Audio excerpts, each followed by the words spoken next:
Hi, and welcome to the DrillPro's video on sizing a lathe. Today's video shows you how to properly measure a lathe's travel so you can choose the right size magnetic scales for your digital readout kit. So let's go ahead and take a look at how to do this and see exactly what I'm talking about. We'll demonstrate by taking a look at a very popular gunsmith lathe. First, we need to determine which axis we're going to be measuring with our DRO kit. Digital readouts are designed to measure the X and the Z axis. The X axis is also known as the cross slide and consists of a dovetailed platform moving front to back across the saddle of the lathe, like this.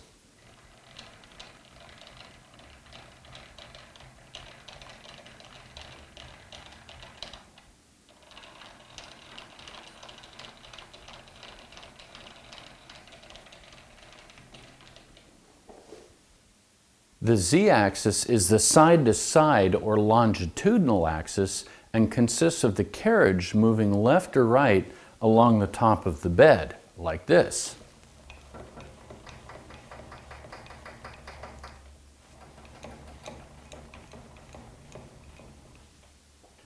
Now that we've decided which axis we're measuring, we need to figure out what size scales we'll need. So let's go ahead and do that.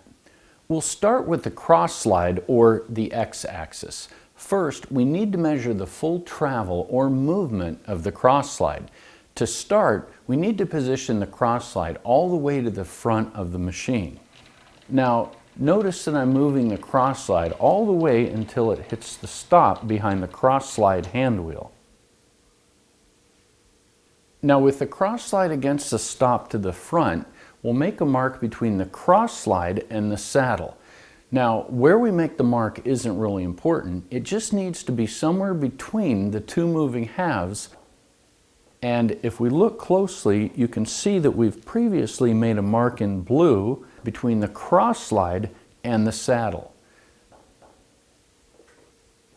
So next, we'll move the cross slide to its very rearmost position. And as we do, you can see that the marks begin to split. Now, we want to move the cross slide completely until we either run out of screw or hit a stop. We want to make sure we're getting our full travel. And there it is. I've hit the rear stop. So the distance now between these two marks represents the total travel of the cross slide. All we have to do now is to measure between the two marks, here and here.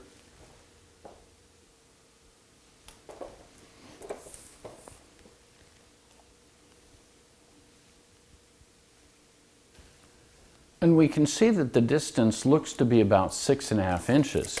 This means we need to choose a lathe kit with a cross slide or X-axis travel of at least 6.5 inches. Now that we've completed the measurements for the cross slide, we'll move on to the carriage.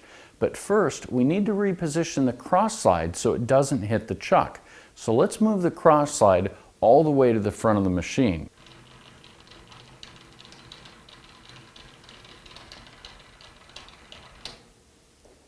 And now we're ready. So let's move the carriage to the far left or towards the headstock.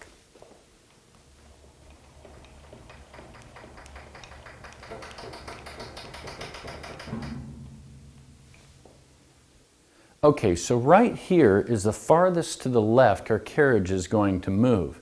In the back, our saddle has hit the sheet metal, and as far as traveling towards the headstock, this is our maximum left travel.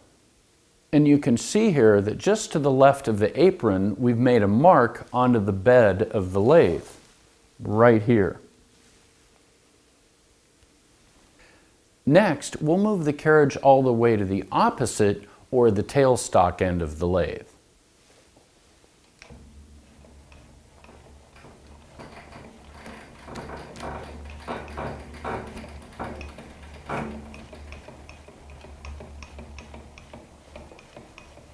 I'll raise the threading dial up out of the way.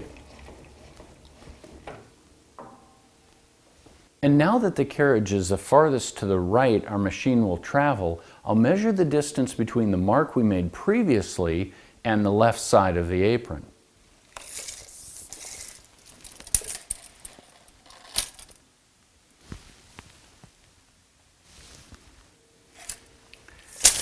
And it looks like we've got about 29.5 inches of travel on the carriage.